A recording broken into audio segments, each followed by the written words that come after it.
In biblical cosmology, when God says, let there be light, if you want to look at the mathematics of light, you'll get sinusoidal waves.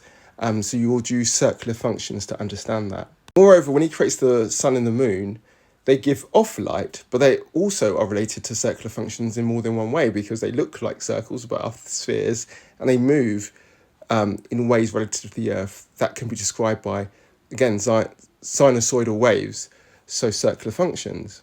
What's fascinating, when I've developed a sort of way of kind of modelling biblical cosmology indirectly, almost through the social science of economics, so by looking at the Sabbath, I indirectly sort of get at biblical cosmology, and I'm the only one to have done a sort of mathematical biblical kind of model that relates to biblical cosmology as far as I'm aware.